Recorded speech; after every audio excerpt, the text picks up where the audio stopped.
Bismillahirrahmanirrahim. Assalamualaikum warahmatullahi wabarakatuh. Alhamdulillahirabbil alamin. Assalatu wassalamu ala asyrafil anbiya wal mursalin sayyidina wa maulana Muhammadin wa ala alihi wa sahbihi ajmain, amma ba'du.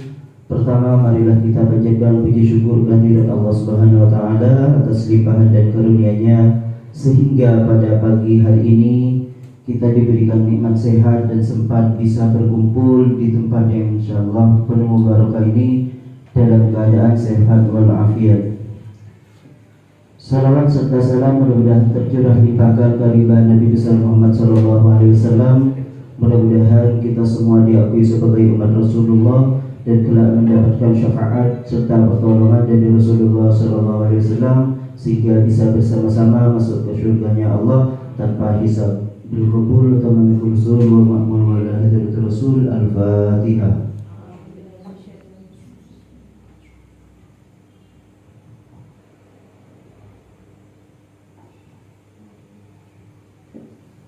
Yang saya hormati Ibu Kepala Sekolah SDN Kota Kulon II, yaitu Ibu Haja Segiraya, dan juga segenap Dewan Guru SDN Kota Kulon II beserta staf yang tidak mungkin kami sebutkan satu persatu tanpa mengurangi rasa hormat, dan juga takdim kepada beliau.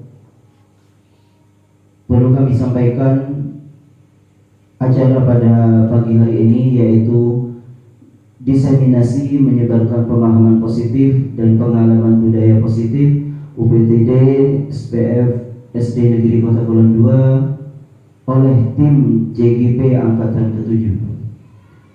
Baik, langsung saja kami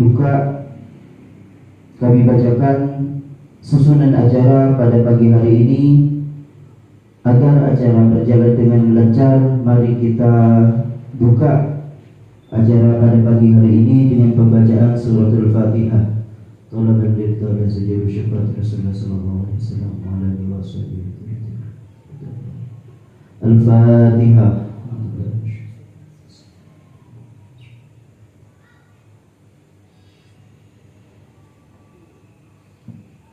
Yang kedua yaitu sambutan dari Ibu Kepala Sekolah Ibu Haja Sekiraya. Kepada beliau kami haturkan.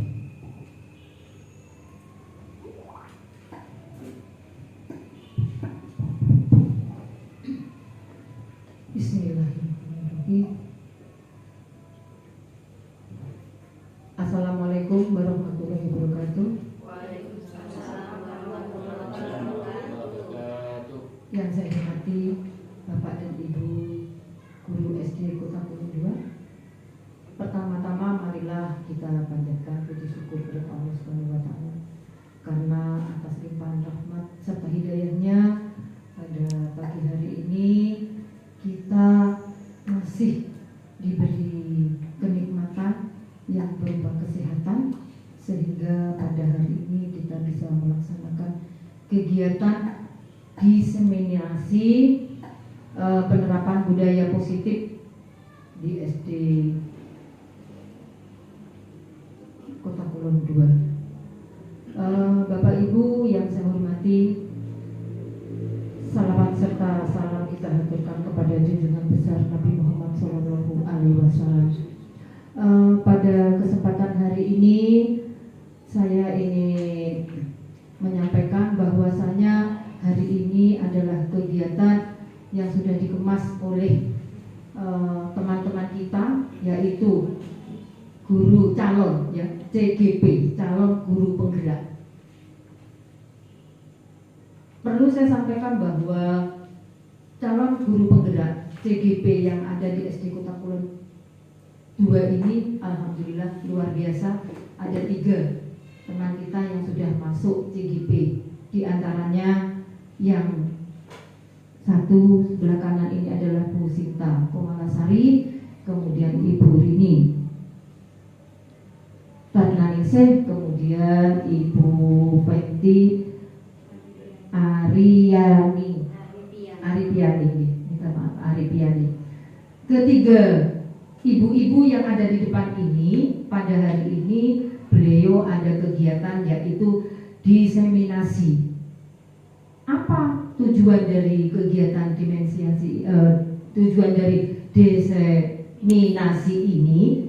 Yaitu tujuannya ingin atau memberikan informasi kepada Bapak dan Ibu tentang materi kegiatan yang dilaksanakan pada program CGP, pada program calon guru penggerak.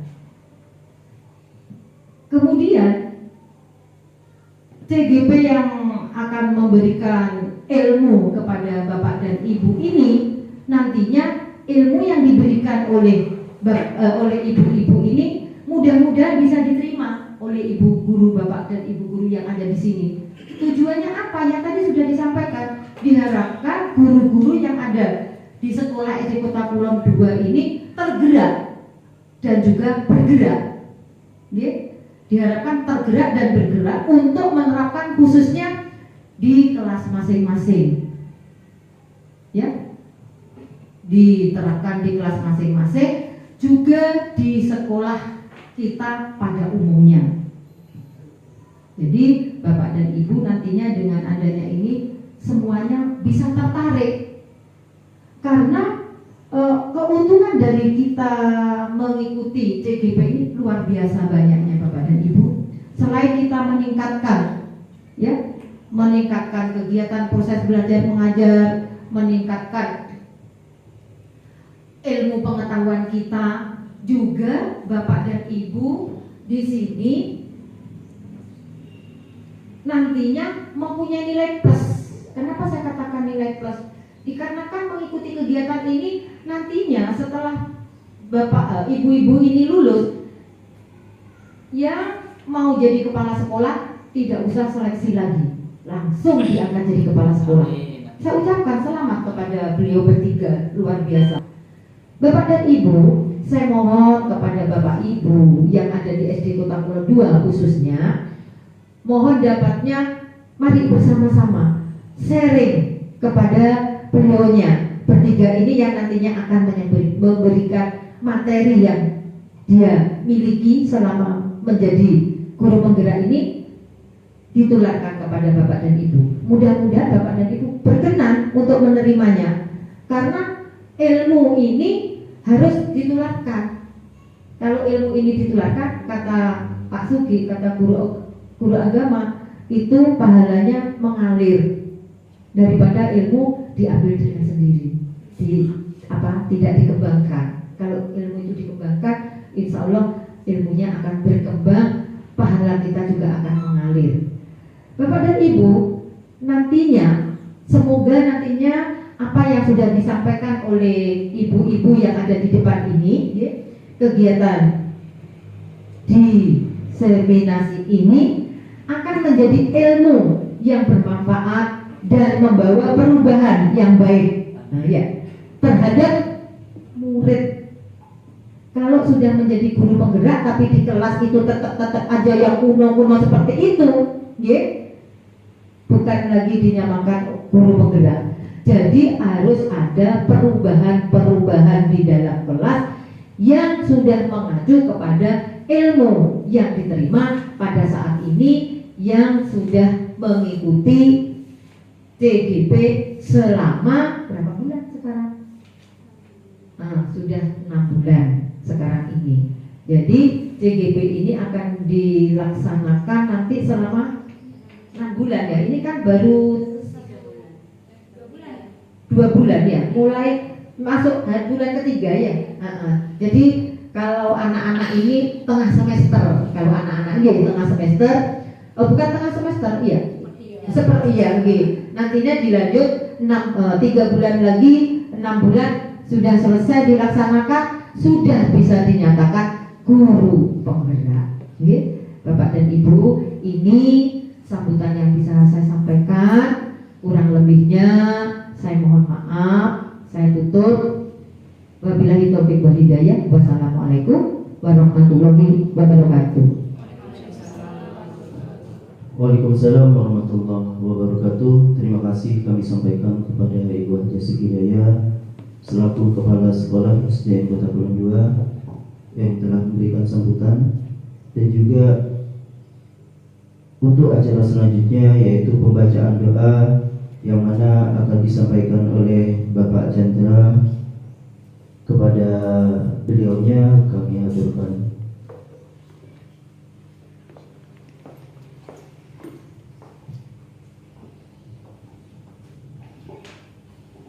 Assalamualaikum warahmatullahi wabarakatuh. Marilah kita bersama-sama memanjatkan doa kepada Allah Subhanahu wa taala agar semua kegiatan yang kita lakukan pada pagi hari ini oleh Allah diberkahi dan diberikan kelancaran serta dijauhkan dari segala halangan. Ala hadiniya wa kulli niyatin sholihah. Al-Fatihah.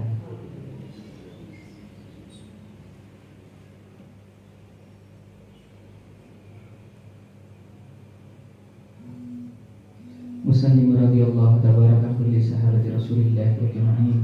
Allahumma salli ala sayyidina Muhammad wa ala ali sayyidina Maulana Muhammad. Allahumma salli salatan tunjina biha min jami'il ahwali wal afat wa taqbilana biha jami'il hajat wa takhiruna biha min jami'il syai'at wa tarfa'una biha indaka 'ala darajat wa tuballighuna biha aqsana min jami'il khairati fil hayati wa ba'dal mamat. Allahumma inna nas'aluka salamatan fid din wa afiyatan bil jasad wa ziyadatan bil ilmi wa barakatan bil rizqi wa taubatan qabla al maut wa rahmatan indal maut wa maghfiratan ba'dal maut. Allahumma hawwin 'alaina fi sakaratil maut wa najatan min nari wal afwa indal hisab. Rabbana hab lana min azwajina wa dhurriyyatina qurrata a'yun waj'alna lil muttaqina imama. Rabbana zalamna anfusana wa in lam taghfir lana wa tarhamna lanakunanna minal khasirin. Rabbana atina fid dunya hasanah wa fil akhirati hasanah wa qina adzabannar. Wassallallahu ala sayyidina Muhammadin wa ala alihi washabbihi wasallam. Subhana rabbika rabbil izzati amma yasifun wa salamun alal mursalin walhamdulillahi rabbil alamin. Assalamualaikum warahmatullahi wabarakatuh. Waalaikumsalam warahmatullahi wabarakatuh. Terima kasih kami sampaikan kepada Bapak Chandra Adi Anggara yang sudah membacakan doa dengan harapan mudah-mudahan doa kita dikabulkan oleh Allah Subhanahu wa taala, dan juga ilmu yang sudah dipelajari dan yang akan dipaparkan oleh ketiga guru penggerak, calon guru penggerak angkatan ke-7 ini, yaitu Ibu Sita Komalasari, Ibu Rini Ratnaningsih, dan juga Ibu Feti Aribiani, menjadi ilmu yang manfaat dan barokah sehingga bisa membawa Indonesia lebih maju menjadi negara yang baldatun thayyibatun warbun ghafur. Amin Allahumma amin. Selanjutnya yaitu pemaparan atau presentasi atau diseminasi menyebarkan pemahaman dan pengalaman budaya positif yang akan disampaikan oleh Ibu Sinta Komalasari, sarjana pendidikan. Kepada beliau kami haturkan. Wabarakatuh. Izinkan saya untuk menyampaikan atau memaparkan tentang budaya positif di sekolah. Next. Kita pertama akan membahas tentang perubahan paradigma belajar. Makna kata disiplin. Ketika kita mendengar kata disiplin, yang ada di pikiran kita itu tentang hukuman, tentang aturan yang harus dipatuhi, tentang tata tertib. Ya.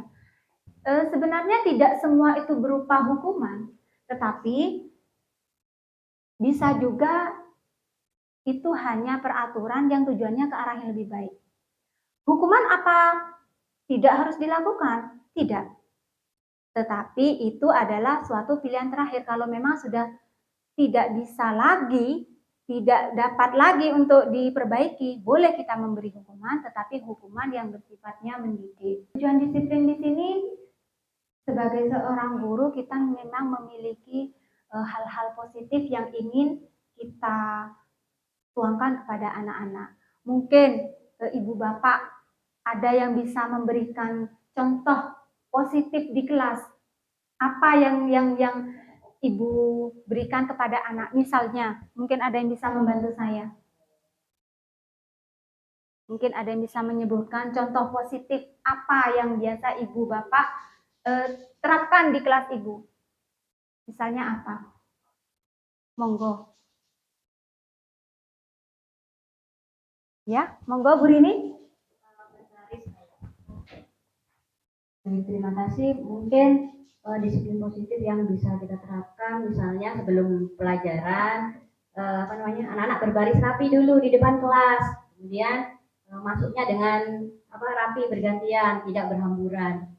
Baik. Terima kasih. Terima kasih Bu Rini. Nah, itu salah satu contoh positif yang ada di yang bisa diterapkan di sekolah, di kelas terutama, ya. Lain nanti kalau di sekolah juga banyak lagi peraturan. Itu tadi salah satu contohnya. Misalnya juga kita menerapkan sebelum pelajaran biasanya harus berdoa terlebih dahulu. Tujuannya apa? Untuk mengingatkan budaya akhlak, ya. Jadi kita itu selain hanya pelajaran ini juga kita harus memperkuat akhlak anak. Next. Disiplin positif dan nilai-nilai kebajikan. Disiplin artinya sesuatu yang dilakukan seseorang kepada orang lain dengan tujuan untuk mendapatkan kepatuhan. Sebagai pendidik, tujuannya kita menciptakan anak-anak yang memiliki disiplin diri sehingga mereka bisa berperilaku mengacu pada kebajikan universal. Di sini disiplin yang kita terapkan pada anak sudah dijelaskan tadi, tujuannya agar anak bisa mematuhi. Tetapi mematuhi di sini bukan berarti kita harus ngetrend, tidak. Hanya agar mengarahkan anak ke arah yang lebih baik. Next.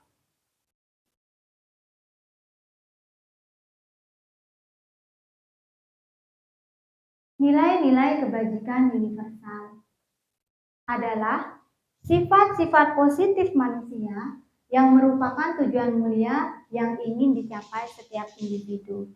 Tentunya setiap individu sudah memiliki, pada dasarnya sudah memiliki hal-hal positif, hal-hal baik yang ada pada dirinya sendiri. Namun perlu digali dan dikembangkan lagi. Kenapa? Karena tanpa disadari juga ada suatu kesalahan yang tentunya bertentangan dengan kepentingan orang lain. Next.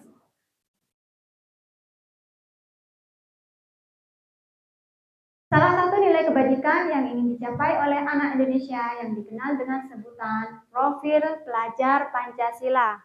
Next. Yaitu diantaranya beriman, bertakwa kepada Tuhan Yang Maha Esa dan berakhlak mulia, berkebinekaan global, bergotong royong, kreatif, bernalar kritis, dan mandiri. Ini tertuang. Itulah tadi pemaparan atau presentasi yang dibawakan oleh Ibu Sita Komalasari sebagai calon guru penggaraan angkatan ke-7.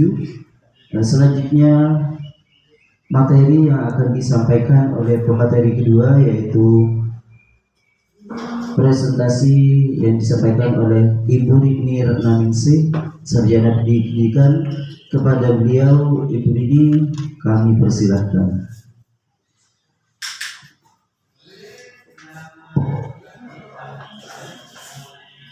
Terima kasih Bapak Pembawa acara. Assalamualaikum warahmatullahi wabarakatuh. Waalaikumsalam warahmatullahi wabarakatuh. Bagaimana kabarnya Bapak Ibu sekalian? Alhamdulillah. Kok lemas? Bagaimana kabarnya Bapak Ibu sekalian? Alhamdulillah.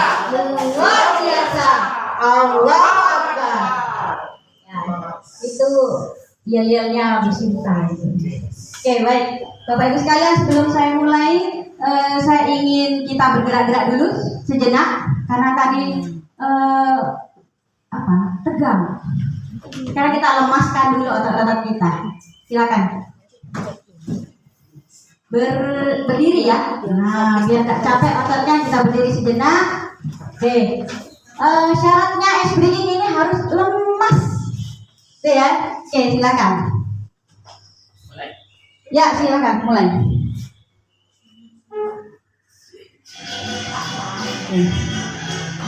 Yo, tangannya ya di pinggir. Oke, tangan diputar-putar.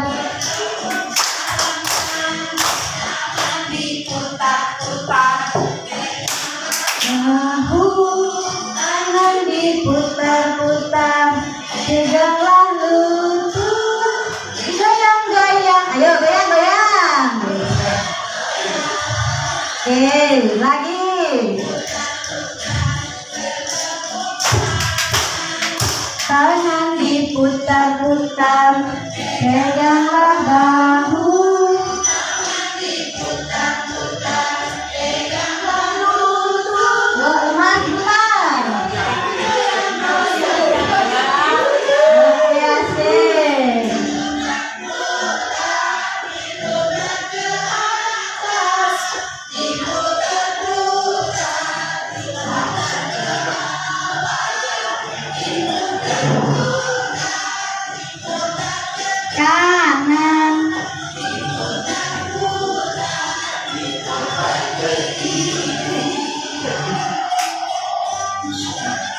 Bisa selemas Bapak Ibu?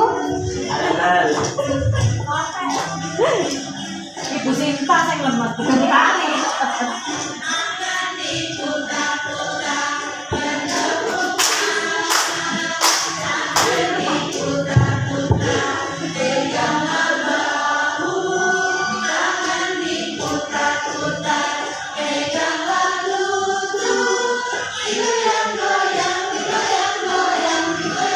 Uela tidak bergoyang. Ya tidak kantor.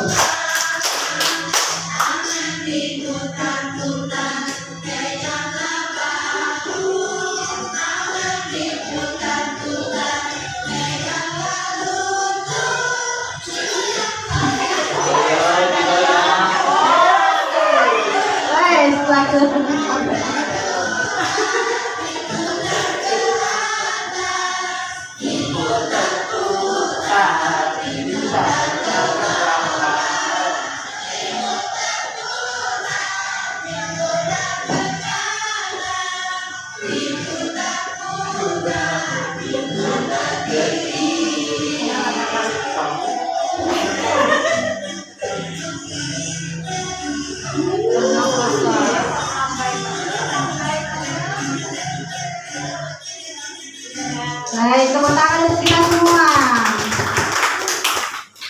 Bagaimana? Masih ngantuk? Ya. Udah segar? Baik, kita mulai.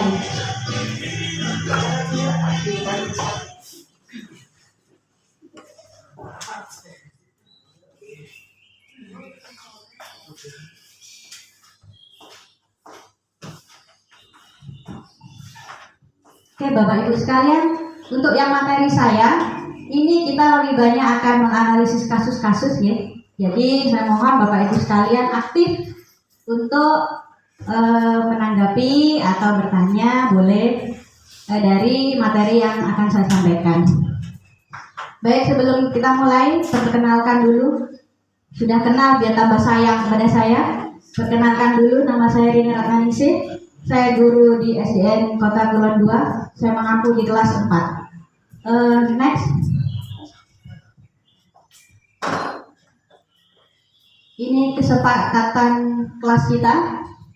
Jadi kita sepakat bahwa hari ini kita belajar bersama, kita berkolaborasi, saling mendukung demi mewujudkan budaya positif di sekolah yang kita cintai. Sepakat Bapak Ibu? Sepakat. Karena sesuai dengan filosofi KHD bahwa guru pendidik itu menghamba pada anak, jadi berpusat pada anak. Jadi apa-apa yang kita lakukan pusatnya adalah demi untuk anak didik kita. Sepakat, G? Jadi Bapak Ibu, saya harapkan di di pelatihan ini, di workshop kali ini Bapak Ibu bisa aktif. Oke. Next.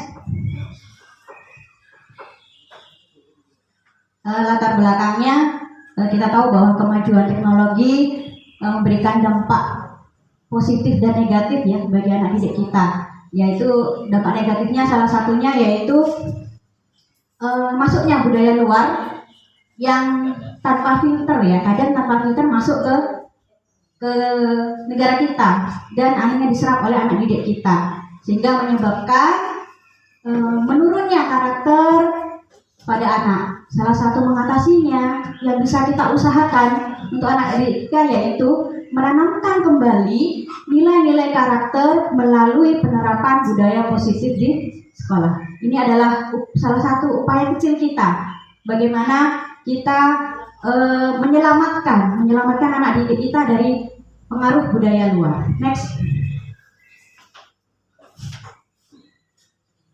Oke, ini sedikit saja saya singgung sedikit, yaitu tentang tadi sudah juga disinggung oleh Bu Sinta, yaitu filosofi pemikiran KHD. Bahwa kita tahu bahwa KHD itu adalah bapak pendidikan kita, ya. Setelah belajar di CGP ini, jujur saya sangat sangat terinspirasi terhadap beliau. Banyak filosofi beliau yang ternyata saya belum melakukan. Nah, itu salah satunya adalah pendidikan itu menuntun anak didik kita. Jadi kita analogikan menuntun seperti apa menuntun? Sama seperti kita menuntun anak kita. Kita kalau menuntun posisi anak di mana, Bu? Bapak Ibu, kalau kita menuntun posisinya di sebelah. Nah, kita sejajar. Kalau di belakang namanya geret. Kalau di depan kita namanya dorong. Nah, KHD meminta kita untuk menuntun, artinya kita memposisikan diri kita sama dengan anak-anak. Artinya kita mengikuti anak-anak gitu ya, memposisikan diri kita seperti anak-anak, di mana kita memberikan pendidikan sehingga mereka mencapai keselamatan dan kebahagiaan setinggi-tingginya, baik sebagai manusia maupun sebagai anggota masyarakat. Saya yakin Bapak Ibu setuju ya dengan filosofi ini, ya? Kita menuntun. Baik, yang kedua, guru ibarat petani. Artinya kita menanamkan pendidikan baik kepada anak-anak. Itu ya. Baik itu meskipun bibitnya baik, bibitnya tidak baik, bibit unggul atau tidak unggul, tetapi jika kita sebagai petani, kita mencoba merawat sebaik-baiknya, kita beri pupuk, kita airi, kita siangi rumput-rumputnya, insya Allah bibit yang baik akan tambah baik, akan menghasilkan hasil yang baik. Bibit yang tidak baik, insya Allah dengan perawatan yang bagus, dengan perawatan yang maksimal, juga akan bisa tumbuh dengan baik. Setuju nggak? Ya baik. Next. Nah, ini nilai dan peran guru penggerak. Untuk menjadi petani kita diminta untuk mempunyai nilai dan peran. Nilainya seperti apa? Berpihak pada murid, mandiri, reflektif, kolaboratif, dan inovatif. Ini ya. Jadi nilai ini adalah nilai yang harus ada dan ditanamkan pada diri kita. Tuh. Berpihak pada murid jelas. Kita melakukan pembelajaran berpusat pada murid. Yang kedua adalah mandiri. Mandiri sama seperti yang saya ingat dulu Bu KS pernah menyampaikan, untuk bisa menambah keilmuan kita harus bisa mengikuti pelatihan dia, tidak harus disuruh. Jadi mandiri, kita sendiri yang mencari tahu ilmu tersebut. Nah, ini mandiri. Kemudian reflektif, kita selalu memberikan refleksi ya, baik pada murid maupun pada diri kita. Kemudian kolaboratif, artinya kita tidak bisa bekerja sendiri, kita perlu berkolaborasi dengan teman-teman sejawat kepala sekolah maupun stakeholder yang lain. Kemudian yang ketiga adalah inovatif. Nah, ini sering sekali disampaikan baik oleh UKS untuk selalu kita inovasi di pembelajaran. Jadi pembelajar tidak hanya berceramah saja, tetapi memberikan inovasi yang lain supaya pembelajaran kita lebih bermakna. Baik. Kemudian peran guru penggerak Nah, seperti itu menjadi pemimpin pelajaran, mewujudkan kepemimpinan murid, mendorong kolaborasi, menjadi coach bagi guru lain dan menggerakkan komunitas praktisi. Oke, next. Ini hanya paparan ya, hanya sebagai pandangan latar belakang dari munculnya budaya positif. Next. Langsung next. Oke, ini tadi sudah disampaikan oleh Bu Sinta tentang pembelajaran paradigma baru, di mana kita pembelajaran yang kita laksanakan intinya menuju pada profil pelajar Pancasila. Oke, next. Nah, ini adalah materi saya. Kenapa materi saya langsung ada pertanyaan? Karena kita langsung ini ya, berpraktek. Pertanyaannya, sebagai seorang pendidik, saat Anda perlu hadir di suatu pelatihan, motivasi apa yang mendasari tindakan Anda? Silakan mengevaluasi dulu apa yang mendasari tindakan Anda. Oke? Sudah? Ada jawaban? Oke, next. Nah, apakah ini jawabannya? Tidak. Tidak. Yakin? Yakin. Awalnya ingin dapat sertifikat. Nah, itu. Saya, jujur ya Bu, saya mengikuti guru penggerak. Awalnya ini adalah motivasi saya ini. Disuruh, dioyak-oyak, dipaksa oleh Bu KS. Itu ya. Bisa jadi. Ini ya, jadi motivasi kita. Next. Atau inikah jawabannya? Jujur boleh? Tidak. Ada ya, seperti ada orang seperti ini ada kan? Oke, ada gitu ya. Oke, ada. Oke, next. Atau ini. Anda ingin menjadi pembelajar sepanjang hayat, menjadi orang yang berusaha dan bertanggung jawab, serta menghargai diri Anda sendiri sebagai teladan bagi murid-murid Anda, guru-guru Anda, serta lingkungan Anda, karena Anda percaya bahwa tindakan Anda sebagai pemimpin pelajaran akan jadi panutan oleh lingkungan Anda. Anda menghargai nilai-nilai yang ada pada diri Anda. Oke, ini jawaban yang ketiga. Diharapkan jawaban ini juga muncul pada anak didik kita. Oke, next. Nah, ini teorinya dari sini, dari pertanyaan pernyataan tadi, teorinya ini. Diana Gossen dalam bukunya Restructuring School Discipline menyatakan ada 3 motivasi perilaku manusia.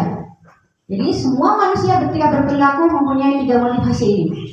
Yang pertama, menghindari ketidaknyamanan atau hukuman, berarti jawaban yang pertama. Oke. Orang yang mempunyai motivasi ini, dia akan berpikir apa yang akan terjadi jika saya tidak melakukan ini. Ya, ada perasaan takut. Nah, sama seperti saya.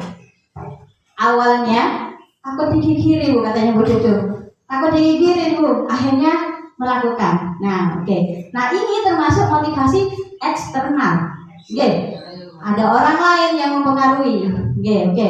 Yang kedua, ingin mendapat imbalan atau penghargaan dari orang lain. Ini berarti jawabannya kedua tadi ya. Oke, baik. Ada ketika orang mempunyai motivasi ini, dia akan berpikir, jika saya melakukan ini, saya akan dapat apa? Gitu ya. Saya akan dapat apa? Artinya, jika saya tidak dapat apa-apa, ya sudah, ngapain kerjakan? Ya, tidak usah dilakukan. Oke, baik. Ini juga merupakan bersifat motivasi eksternal, karena ada pengaruh dari luar, orang luar yang mempengaruhi, gitu ya. Jadi kalau tidak ada yang mau ngasih pujian, ya saya tidak akan melakukan, seperti itu ya. Nah, yang ketiga, motivasi yang ketiga, menjadi orang yang mereka inginkan dan menghargai diri sendiri dengan nilai-nilai yang mereka percaya. Ini adalah jawaban yang ketiga tadi. Oke? Okay? Artinya ketika saya melakukan sesuatu itu karena saya percaya bahwa apa yang saya lakukan itu akan bermanfaat pada diri saya. Misalnya saya akan mengikuti pelatihan. Saya lihat temanya, oh ini kayaknya cocok. Saya ini harus tahu ilmu ini. Ya sudah, saya hadir. Nah, ketika pelatihan kita mendapatkan ilmu. Dan ini bersifat motivasinya internal karena dari diri kita sendiri ya. Jadi ikhlas gitu melakukan. Oke, next. Nah, tadi Bu Sinta sudah menyampaikan tentang disiplin positif. Semua disiplin positif ini tujuannya yaitu menanamkan motivasi yang ketiga tadi. Yang ketiga yaitu murid-murid. Nah ini ya, motivasi yang ketiga pada murid-murid kita yaitu untuk menjadi orang yang mereka inginkan dan menghargai diri sendiri dengan nilai-nilai yang mereka percaya. Artinya kita ingin murid-murid kita itu melakukan sesuatu apa yang kita suruh itu atas motivasi mereka sendiri karena mereka tahu manfaatnya. Itu jadi tidak usah disuruh lagi. Contoh kalau di sekolah misalkan kegiatan sholat duha dan duhur berjamaah, kita masih kadang masih menyuruh kan anak-anak ya. Jadi anak-anak masih belum memiliki motivasi. Diharapkan nantinya anak-anak kita memiliki motivasi yang ketiga. Jadi tanpa disuruh anak-anak sudah ngambil sarung, ngambil mukena langsung. Nah ini sudah mulai di anak-anak. Ketika sudah ada, mereka sudah mulai siap-siap. Gurunya hanya bilang, Pak Ibu Ari itu ayo anak-anak siap-siap. Nah seperti itu langsung sudah. Nah ini mulai berkembang di sekolah kita, alhamdulillah. Kalau awal dulu saya ingat Pak Ko itu bawa cepet-cepet itu. Ayo run. Nah seperti itu. Nah alhamdulillah sekarang sudah mulai berproses. Nantinya disiplin positif ini akan berkembang dan membudaya di sekolah kita. Next. Nah, ini ada kasus lagi. Yang ini mungkin pernah kita temui di tempat lain, tidak di sekolah kita, ya. Ini, enggak silakan dibaca. Ada kasus, ada seorang anak namanya Iva kurang menguasai pelajaran matematika, sehingga pada pelajaran dia lebih banyak diam karena merasa tidak menguasai. Kemudian Pak Seno sebagai guru matematika ketika menanyakan pertanyaan, Iva menjadi gugup. Namanya orang tidak bisa ya, kurang menguasai jadi gugup dan tidak sengaja menjatuhkan tasnya.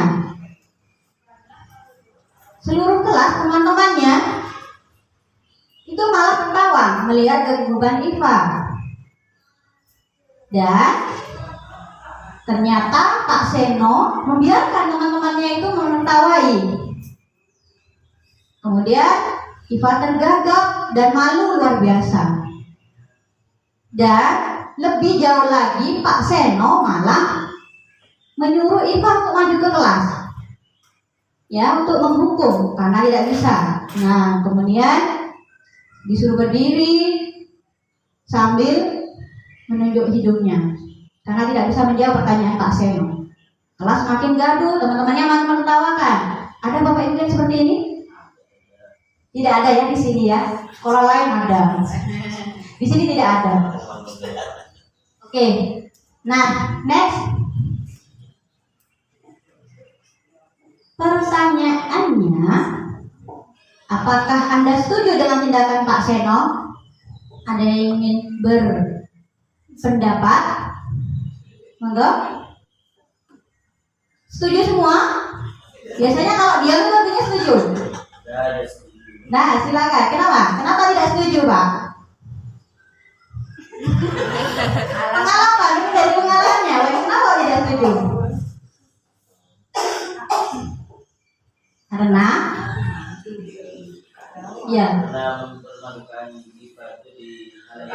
Iya benar. Lebih baik kita posisikan ikhlas sebagai murid, bagaimana kita memotivasi lebih baik untuk mengikuti ikhlas. Oke, baik, terima kasih. Oke, terima kasih jawabannya. Benar sekali. Seperti itu ya. Kemudian yang kedua, menurut Anda tindakan Pak Seno terhadap Iva itu sebuah hukuman atau konsekuensi? Hukuman. Oke. Mengapa? Ada mengapanya. Ini kurikulum Merdeka ini harus ada reason, ada alasannya. Mengapa? Mengapa kok disebut hukuman? Karena tidak bisa menjawab. Oke, baik. Ada lagi? Diskriminasi. Ya, ada diskriminasi. Oke. Kita next supaya kita tahu jawabannya. Oke. Nah, ini supaya kita tahu apa itu hukuman dan konsekuensi. Nah, ini jika hukuman itu bersifat tidak terencana atau tiba-tiba, anak atau murid tidak tahu apa yang akan terjadi dan tidak dilibatkan.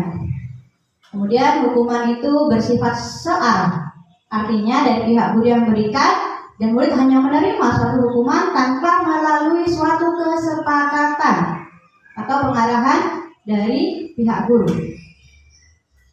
Hukuman yang diberikan bisa berupa fisik maupun psikis. Nah, kalau dari kasusnya Iva tadi hukumannya fisik apa psikis? Psikis. Fisik juga. Suruh berdiri duduk hidung tadi. Ya, fisik juga. Wah, kelas berat nih berarti Pak Seno ini ya. Menghukum fisik dan psikis. Oke. Bagaimana dengan konsekuensi? Sudah terencana dan sudah disepakati. Nah, tadi Bu Sinta menyampaikan hukuman itu boleh asalkan mendidik. Hukuman namanya itu konsekuensi, ya. Jadi hukuman tetap tidak boleh karena hukuman pengertiannya seperti itu, ya. Nah, konsekuensi. Nah, sudah terencana, sudah dibahas dan disetujui. Jadi ada kesepakatan. Anak-anak jika kamu tidak melakukan ini, maka konsekuensinya bagaimana? Nah, anak-anak sudah tahu. Kemudian murid tetap dibuat tidak nyaman, itu ya. Tetap tidak nyaman kan jika melakukan pelanggaran dan diharuskan untuk menyelesaikan menyelesaikan permasalahan dari yang sudah diperbuat. Oke. Sikap guru di sini senantiasa memonitor murid, jelas ya. Oke, next. Nah, supaya kita lebih bisa lagi membedakan itu hukuman atau konsekuensi, saya ada pernyataan-pernyataan. Ini biasanya ada kasus-kasus yang ada di sekolah kita biasanya ini.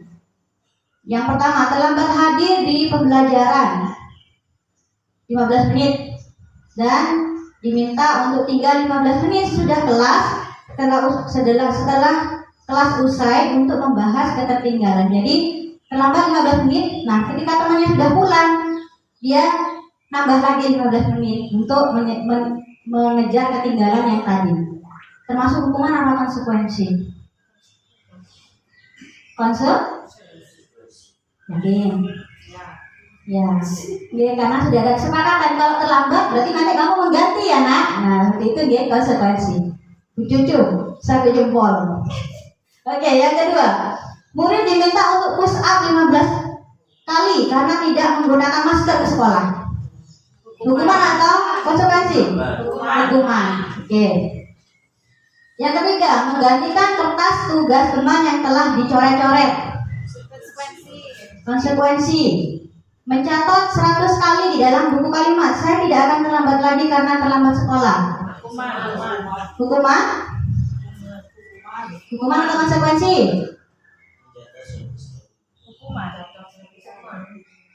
Hukuman. Oke. Saya ikuti jawabannya nih. Oke.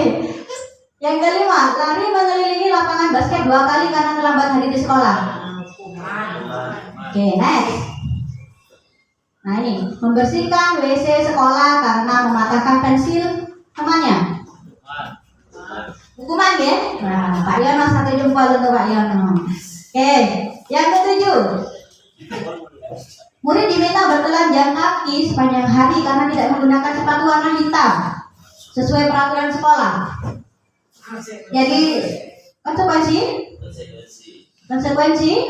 oke. Karena anak-anak sudah tahu ya aturannya, kalau hari Senin pakai hitam, tidak pakai hitam copot sepatunya, gitu ya. Kemudian berjemur di lapangan basket pada pukul 12 siang karena ngobrol dengan teman. Hukuman. Oke. Membersihkan tumpahan air di meja tulis karena tersenggol pada saat belajar. Konsekuensi. Berdiri di depan kelas sambil mengangkat satu kaki karena tidak bisa menjawab pertanyaan. Hukuman. Ini yang terjadi pada IFA. Oke. Jadi kita sudah paham ya, perbedaan antara hukuman dan konsekuensi. Nah, setelah ini tidak ada lagi bapak ibu guru yang memberikan hukuman ya. Tidak ada lagi bapak ibu guru yang menyuruh muridnya untuk berdiri di depan bendera. Sudah tidak zaman bapak ibu ya. Oke, baik, bisa diberikan konsekuensi lain yang lebih mendidik dan bermanfaat bagi mereka. Oke, next. Nah, ada analisis lagi Bapak Ibu. Nih, ada analisis lagi. Itu gambarnya bukan saya itu ya. Bukan kartunnya saya, bukan. Itu terlalu langsing. Oke, baik. Analisis kasus 2. Ibu Anas, guru kelas SD, berarti kayak Bu Cucum ini. Mendapatkan masalah. Murid-muridnya tidak bisa tertib berdiri antri di depan pintu kelas. Tidak bisa baris ini Bu. Dan selalu berebutan masuk ke dalam kelas setelah jam istirahat. Nah, kemudian Bu Iva berpikir kreatif ini kayak Bu Cucu. Dia akhirnya mengandalkan stiker, jadi buat stiker bintang.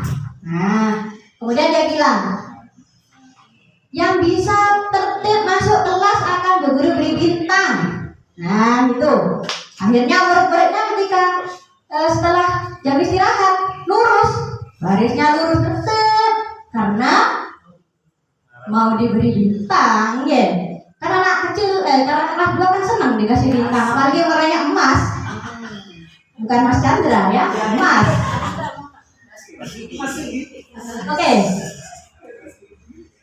Berjalan beberapa minggu, kemudian suatu saat Bu Anas tidak masuk sakit.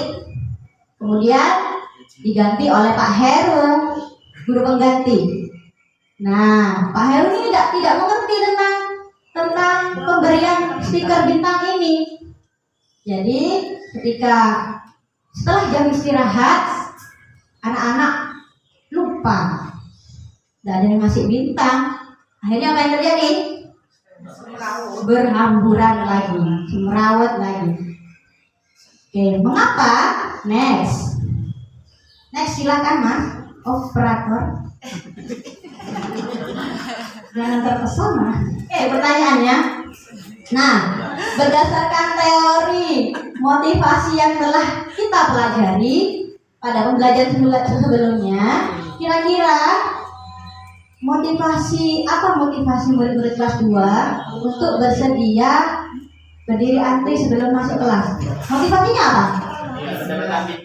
Betul. Nah, berarti motivasi yang ke 2. Sampai jawab barusan kasih jempol. Oke. Yang kedua ya, untuk mendapatkan penghargaan. Oke.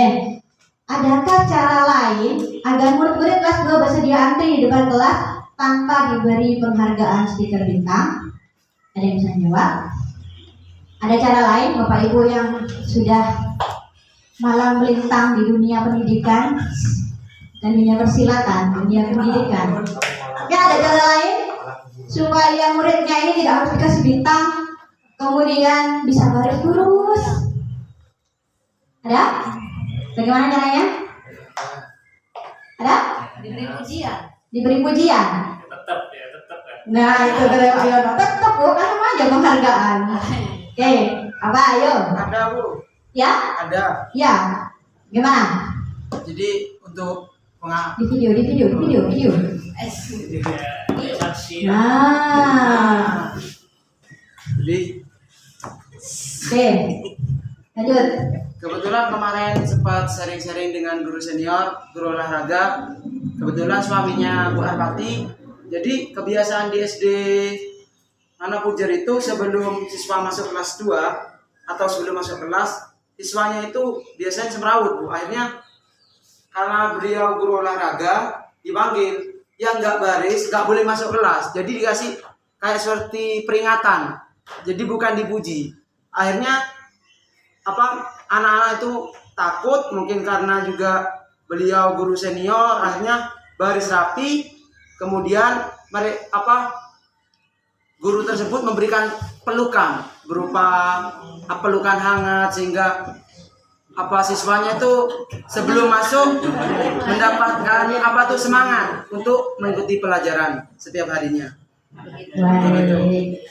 Super sekali jawabannya. Oke, terima kasih, tepuk tangan dulu untuk Pak Faisal. Oke. Baik. Tadi awalnya kayak motivasi yang pertama takut ya. Tapi lama-lama benar. Artinya kita memposisikan anak bagaimana kita berikan motivasi belum masuk kelas, bagaimana caranya supaya tanpa penghargaan anak bisa berbaris tertib. Oke, next.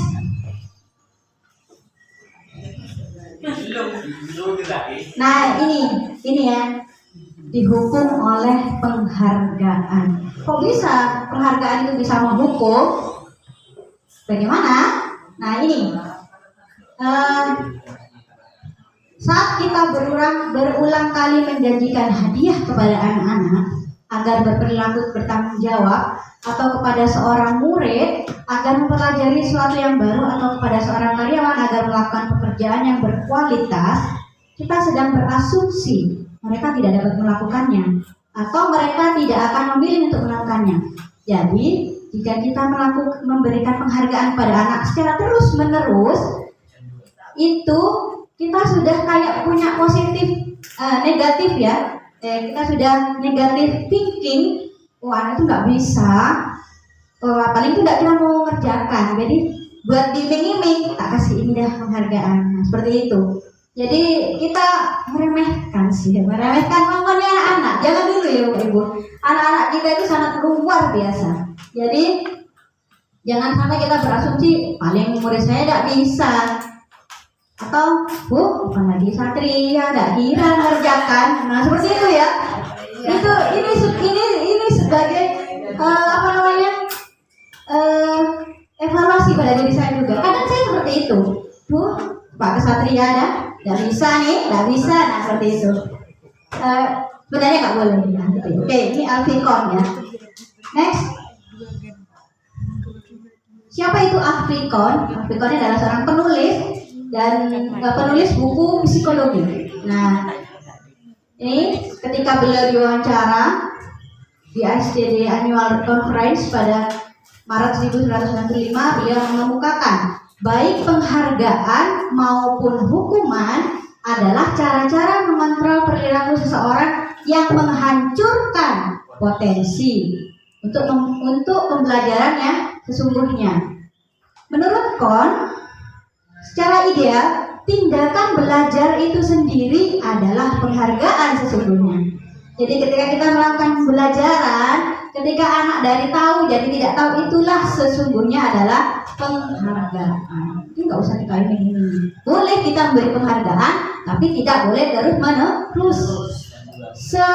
Momen-momen tertentu saja. Oke, baik. Lanjut, setuju ya dengan Kohn ya? Oke, ini konsep disiplin dengan identitas gagal, dengan hukuman dan penghargaan. Nah, tadi kenapa penghargaan itu bisa jadi hukuman. Nah, ini ketika kita melakukan hukuman itu akan menyakitkan. Saya saja sampai saat ini masih ingat hukuman apa yang pernah saya terima ketika SD. Menyakitkan ya. Jadi setelah berpuluh-puluh tahun, saya masih ingat, dan saya masih ingat gurunya siapa. Pak Sugi terpesona. Oke.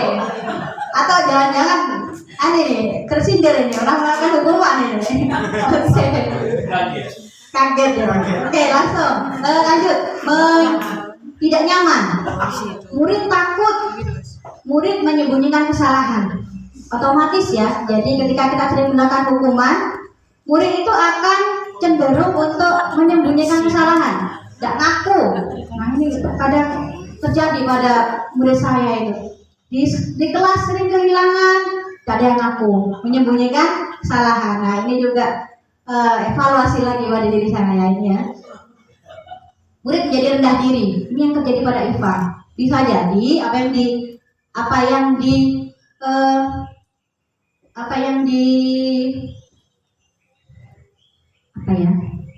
yang dialami oleh IFA ketika SD itu akan tetap berdampak ketika dia sudah dewasa. Seperti yang tadi saya sampaikan, bahwa saya masih ingat hukuman apa yang diberikan oleh guru saya ketika SD. Itu ya. Kemudian penghargaan itu tidak efektif. Tidak efektifnya bagaimana? Nah, seperti yang tadi saya sampaikan ya, tidak efektif karena siswa itu akan cenderung melakukan sesuatu karena imbalan. Nah, iming-iming, betul. Kemudian merusak hubungan. Merusak hubungan. Hubungan apa ini? Penghargaan merusak hubungan. Jangan berpikir hubungan rumah tangga, ya. Merusak hubungan antar siswa. Nah, Bu Ar pernah bercerita pada saya. Ketika Bu Ar memberikan penghargaan kepada Molita, yang lain itu hot Molita, hot Molita. Dibully. Nah, jadi merusak hubungan. Jadi ada teman yang iri seperti itu ya, karena dia pernah tidak mendapatkan penghargaan, hanya satu anak. Mak, tiap hari Molita yang kasih penghargaan, gitu kan? Oke, baik. Mengurangi ketepatan. Menurut survei yang dilakukan oleh KON tadi, ketika anak diberi penghargaannya, jika kamu bisa mengerjakan ini, saya akan memberikan kamu imbalan ini. Ternyata ketika diberi seperti itu, justru pekerjaannya tidak maksimal. Mungkin sudah kepikiran, oleh amplopan nih saya. Justru malah tidak maksimal seperti itu. Oke, mematikan kreativitas, sama ya. Jadi mematikan kreativitas. Jadi ketika sudah ada iming-iming, tujuannya sudah imbalan itu, jadi tidak mengeksplor kreativitasnya. Itu. Penghargaan dapat menghukum seperti tadi ya. Jadi ketika ada teman yang mendapat penghargaan, sedangkan teman yang tidak, dia seperti merasa terhukum, seperti itu ya. Kemudian motivasi dalam diri atau motivasi intrinsik. Nah ini penghargaan tidak bisa memunculkan motivasi intrinsik. Jadi ketika sudah tujuannya ini imbalan, maka motivasi dari dalam dirinya tidak akan muncul, jadi tidak akan ikhlas. Jadi ketika melakukan pekerjaan atau suatu apa yang disuruh, motivasinya adalah imbalan atau penghargaan tersebut. Oke, next. Oke. Nah ini daripada identitas yang gagal tadi, ini ada konsep disiplin dengan identitas sukses. Nah ini yang bisa Bapak Ibu terapkan pada anak didik panjenengan. Ada konsekuensi, ada restitusi. Nah tadi sudah Bu Cinta menyampaikan tentang stimulus respon, okay? Nah ini konsekuensi dan restitusi. Bu kalau konsekuensi oke, kita sudah paham tadi tentang konsekuensi. Bagaimana dengan restitusi? Restitusi nanti akan lebih detail disampaikan oleh Bu Fenty. Ini hanya pengantar saja.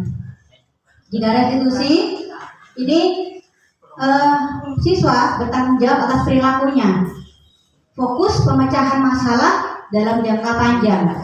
Kemudian murid menghormati dirinya dan orang lain, dan dibuat oleh murid, dan murid belajar memecahkan masalah.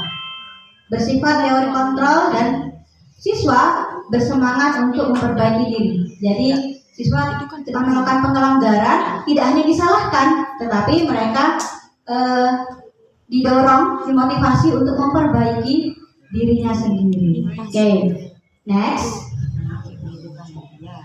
Nah, ini materi baru. Kita tadi sudah belajar tentang 3 motivasi.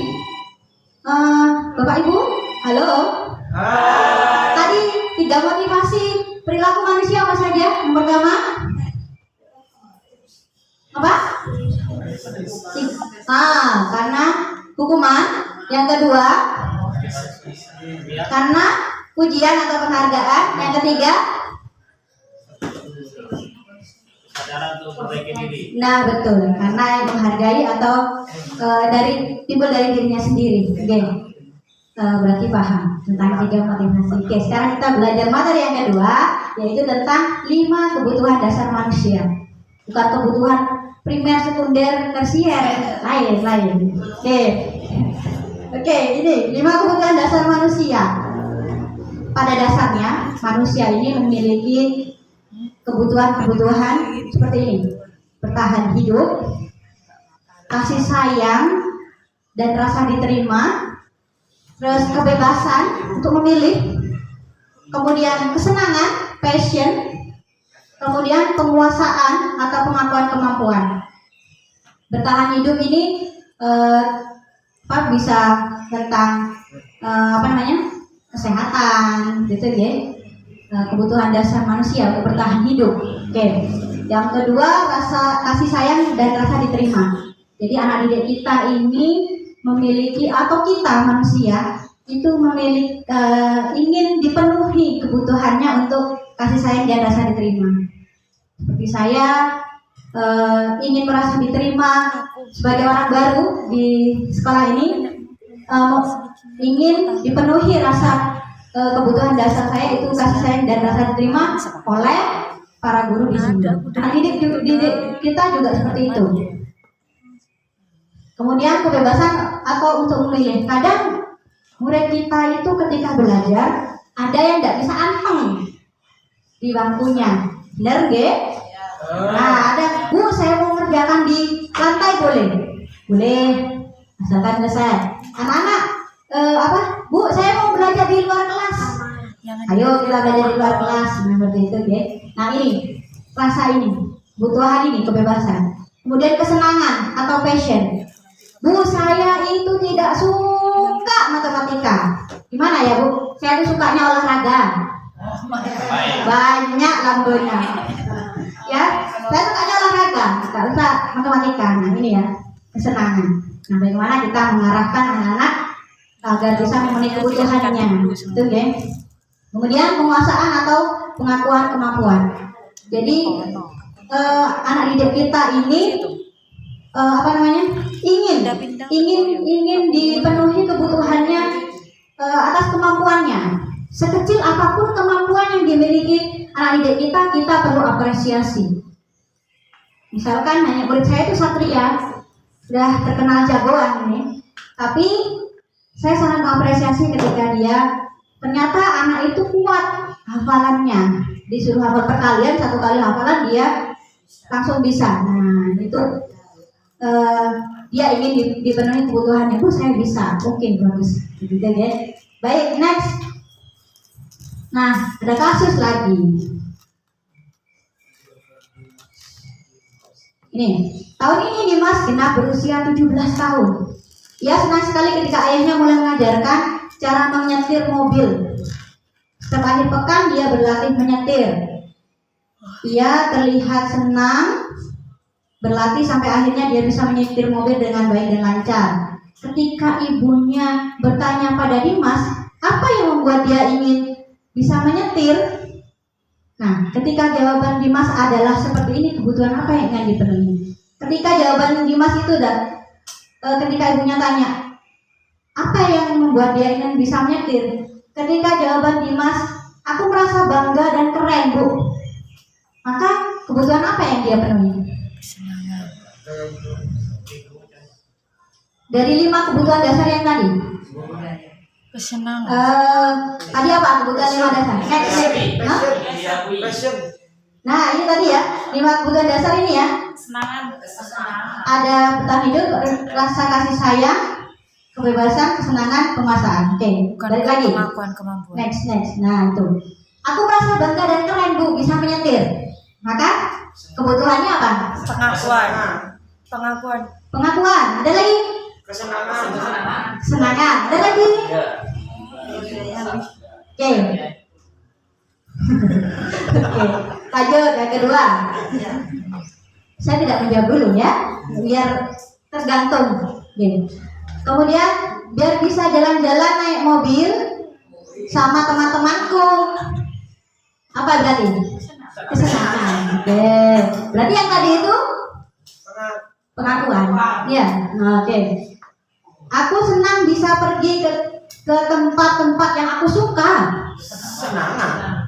Bukan kebebasan. Nah, Kak Yana tuh kebebasan, bebas. Aku mau ke pantai Bu. Nah, oke. Senang dan bebas. Kemudian menyetir mobil itu seru. Apa? Sulit Kebanggaan. ya? Hah? Senangan. Kebanggaan. Tidak semua punya. Oke, ya penguasaan ya. Oke, kesenangan bisa. Oke, lanjut. Nah ini kelas 3 SD, berarti Bu Lydia ini.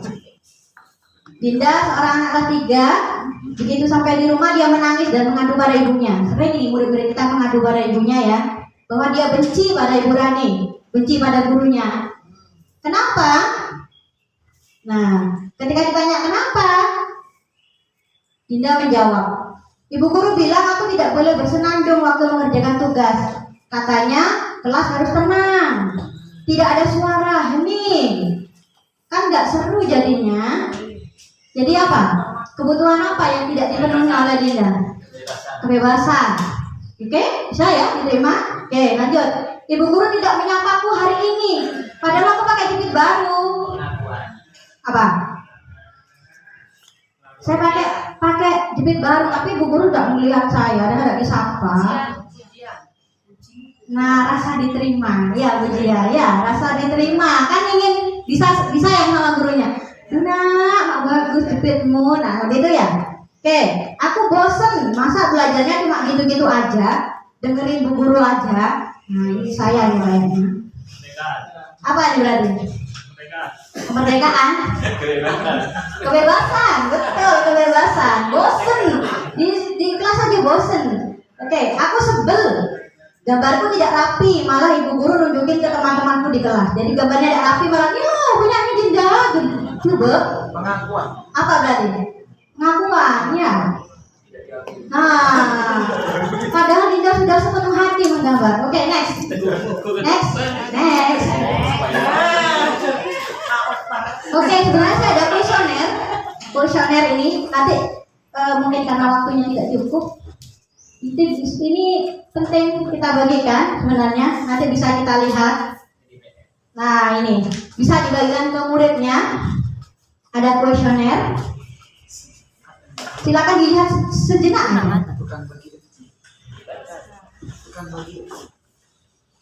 Dikerjakan, dihitung, mungkin sebagai awal diri kita masing-masing ya, kuesioner tentang diri kita masing-masing.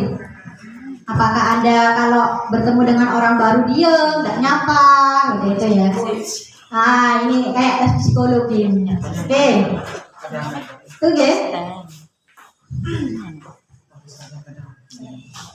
Oke. Bisa dilihat? Bisa Bu. Oke, Bu Hida, tolong di video. Nah, lihat. Oke.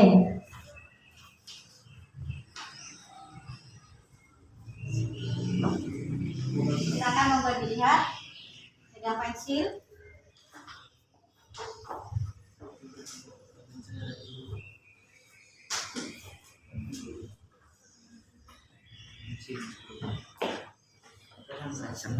Nah itu kuesioner ya, bisa kita baca.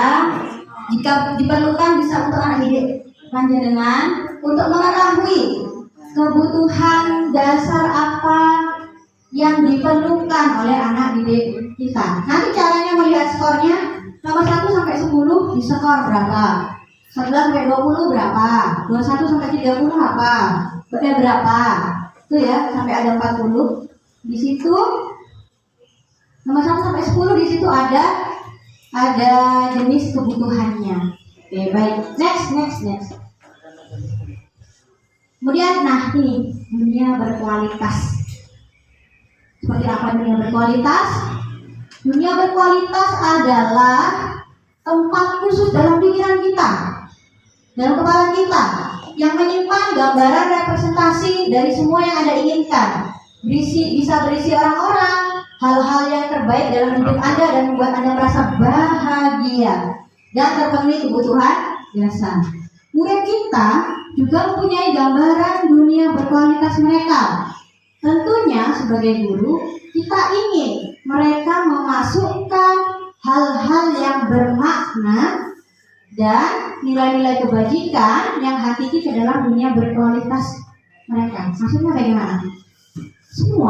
Kita semua pasti memiliki dunia berkualitas kita dalam pikiran kita. Artinya apa? Memori kita akan menyimpan hal-hal yang baik yang buat kita bahagia. Oke? Nah, pasti ya, kita kayak punya loker-loker gitu di pikiran kita ya. Nah, betul. Nah, ini ya. Dan kita sebagai pendidik diharapkan untuk memberikan gambaran yang bermakna pada anak didik kita. Jadi tidak ada lagi murid kita yang mengenang kita dengan hal-hal yang tidak bagus. Gitu ya? Oke, next. Nah, ini sedikit gambaran tentang bagaimana dunia berkualitas. Di play, bisa di play. Oke, di play bisa ya. Di play. Bisa kan di play?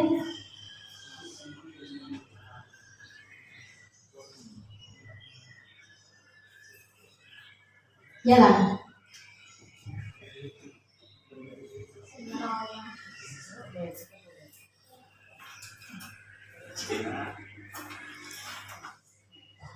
Boleh sambil nunggu sambil isi kuesioner.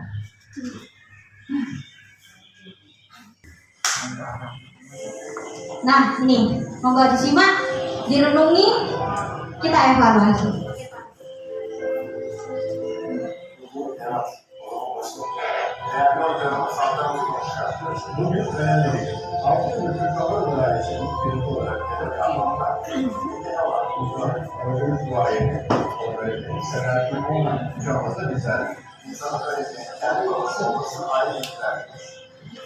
Seorang guru menumpang sebuah pesawat.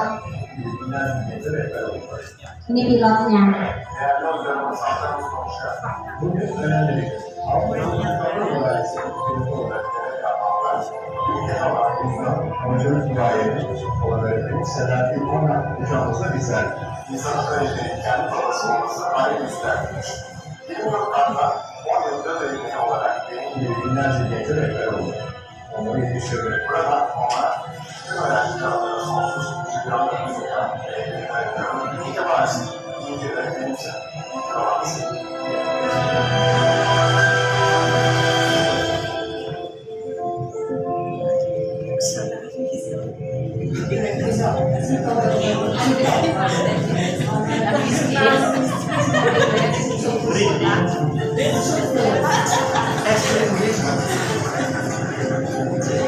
Kalau saya boleh nggak cipika-cipiki libur ya?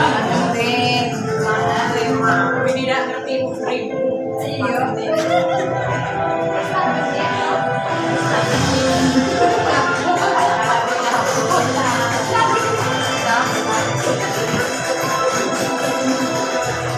Bapak Ibu sekalian, inilah dunia berkualitas yang kita inginkan ada di dalam diri murid kita. Jadi sampai kapanpun murid kita akan selalu mengingat kita.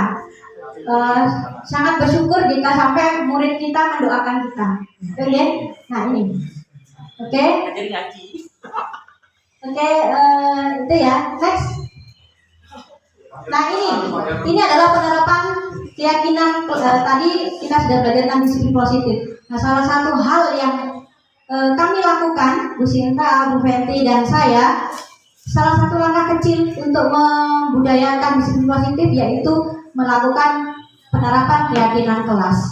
Jadi kita membuat kesepakatan kelas sesuai dengan usia. Nah, seperti itu. Jadi saya menjelaskan dulu, kemudian kita curah pendapat. Jadi saya minta anak-anak menuliskan apa yang diinginkan ketika belajar di kelas. Bu, saya ingin belajar dengan dengan tenang, tidak diganggu teman-teman. Ada yang nulis seperti itu. Bu, saya ingin di kelas itu tidak ada yang ngolok-ngolok orang tua. Nah, ada yang nulis seperti itu. Bu, saya ingin belajar itu dengan kelas itu bersih. Oh, ada yang seperti itu. Kita curah pendapat. Nah, curah pendapat dari anak-anak saya tempel di depan. Kemudian saya lihat, kemudian untuk keyakinan kelas ini sebenarnya persyaratannya tidak boleh terlalu banyak. Benar nggak Bu Fenty ya? Bu Fenty, Bu Sinta, untuk keyakinan kelas sebenarnya tidak boleh banyak ya. Nah, ini nanti yang memberikan materi Bu Fenty. Jadi itu pendapat-pendapatnya anak-anak kemudian saya kelompokkan. Nah, itu gambar yang kelima itu saya kelompokkan. Ini yang satu kelompok segini. Oke, yang saya kelompokkan sehingga menjadi ada lima kesepakatan kelas yang disepakati oleh anak-anak setuju, oke, kita jadikan keyakinan kelas. Nah, seperti itu. Oke, next. Kemudian ini juga tentang restitusi. Iya benar, restitusi. Ini ada kasusnya seperti ini. Oke, udah lanjut. Nah, ini murid saya bertengkar, restitusinya bertengkar menjatuhkan pot bunga. Nah, teman-teman yang mengadu, Bu Firman sama Mahmi acara. Nah, ini.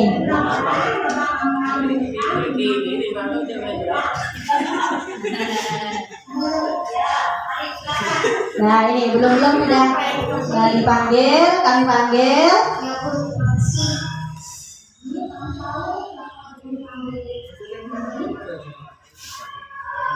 Nah, ini pada waktu pelajarannya Pak Faisal ya, setelah olahraga berlari di koridor, bunganya jatuh.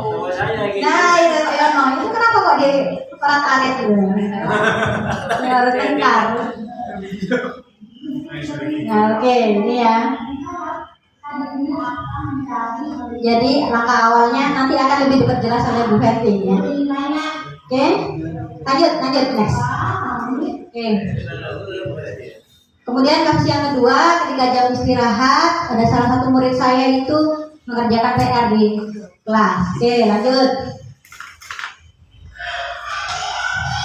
Nah, ini karena istirahat ya, jadi ada sound masuk.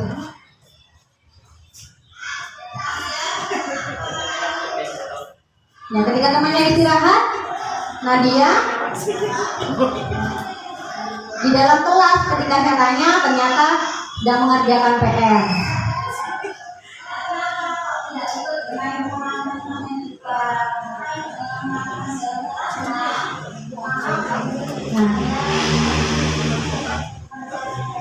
Nah, dia mengerjakan PR karena malam sebelumnya ikut ayahnya, jadi tidak mengerjakan PR. Nah, oke, itu ya. Next, Mas. Nah, ini tanggapan setelah melakukan restitusi.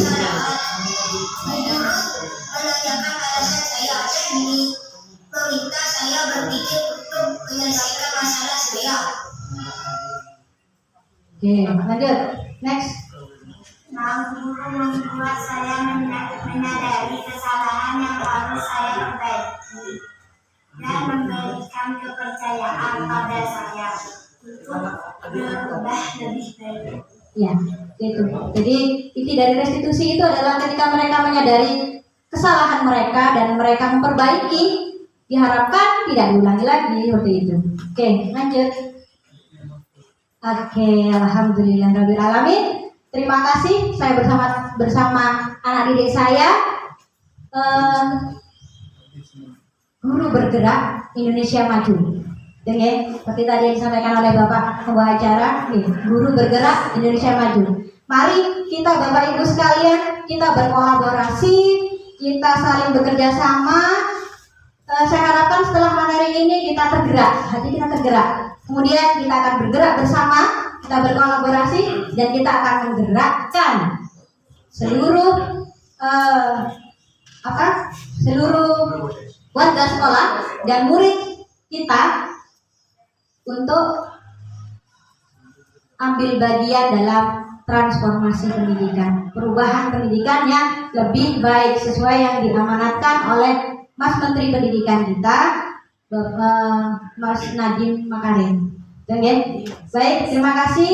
Itu paparan dari saya yang kemudian akan dilanjutkan oleh Bu Fensi. Semoga apa yang saya sampaikan bisa bermanfaat baik bagi diri saya maupun panjenengan semua untuk bisa diterapkan di kelas masing-masing dan sekolah kita masing-masing.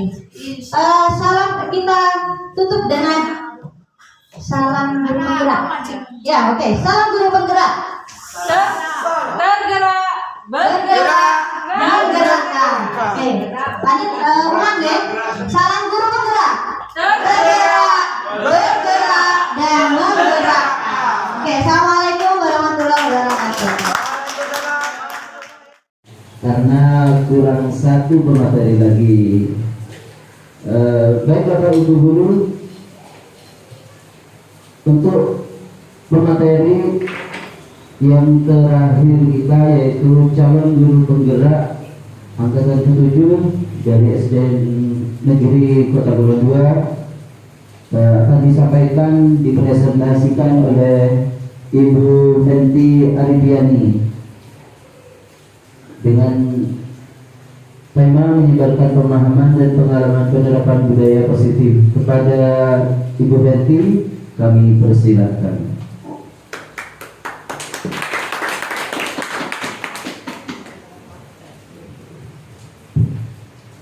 Assalamualaikum warahmatullahi wabarakatuh. Terima kasih atas waktunya Bapak Ibu. Mungkin sudah siang ya, sesi yang ketiga. Masih tetap semangat Bapak Ibu? Alhamdulillah. Sebelumnya saya akan perkenalkan diri ya. Mungkin sudah kenal semua, nama saya Fenty Aridiani, SPDSD, yaitu CGP Angkatan 7 Bondowoso.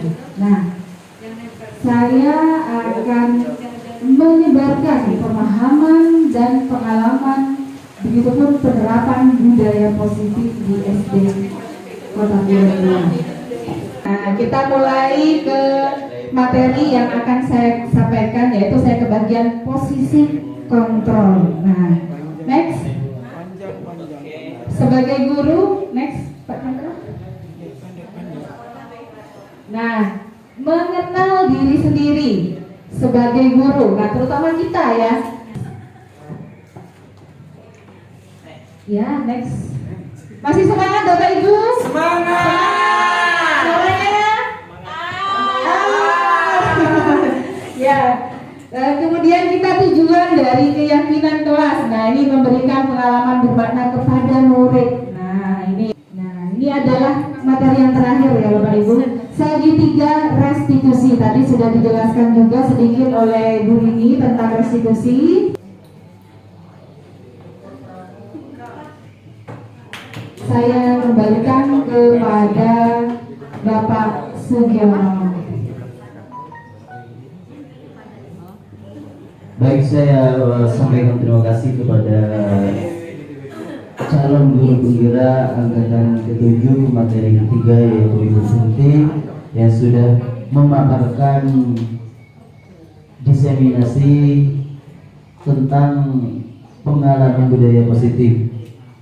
Jadi untuk selanjutnya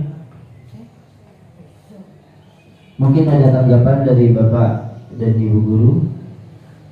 Ada? Oh, monggo. Bapak Ibu sekalian, ini tambahan mungkin deh.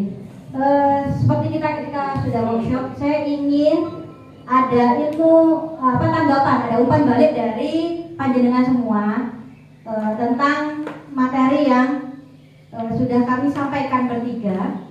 Kami bisa perwakilan atau satu-satu mungkin berikan tanggapan. Silakan monggo. Ya, monggo Pak Yono.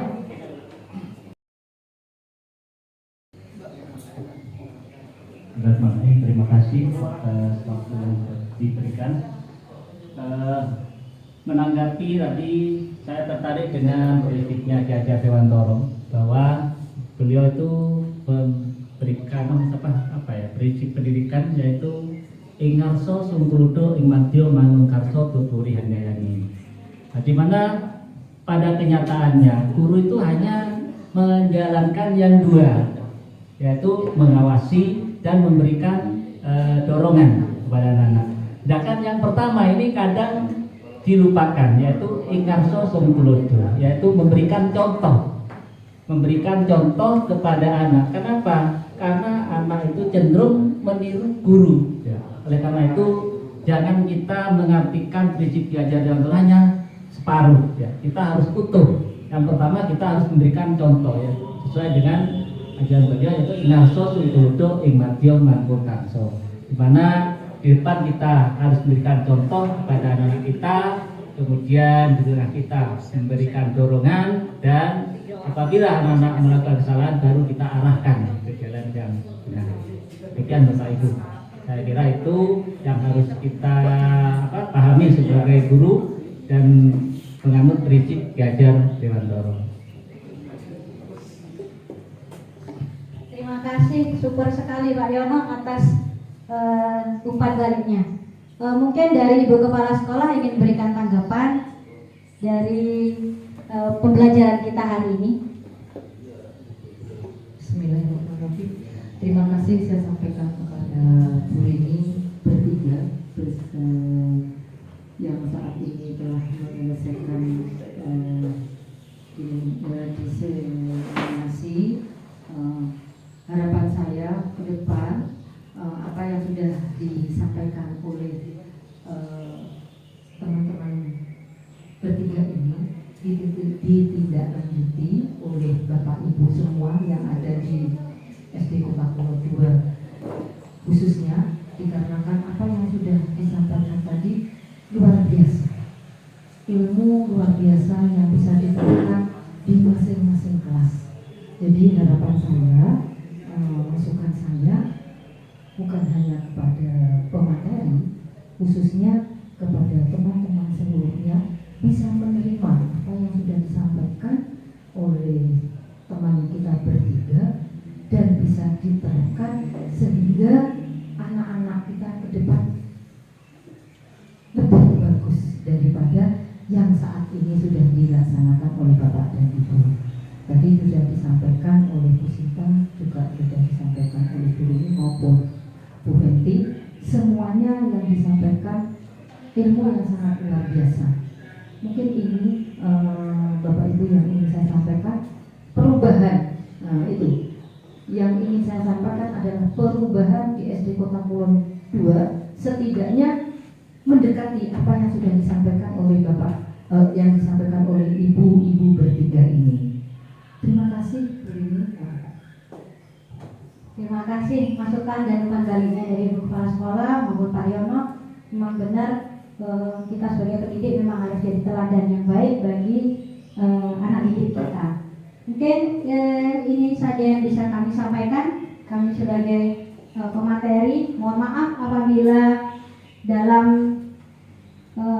workshop pada kali ini kami melakukan kesalahan, baik sengaja maupun tidak sengaja. Karena kami sebagai manusia biasa, kami mohon maaf sebesar-besarnya. Kami akhiri. Assalamualaikum warahmatullahi wabarakatuh.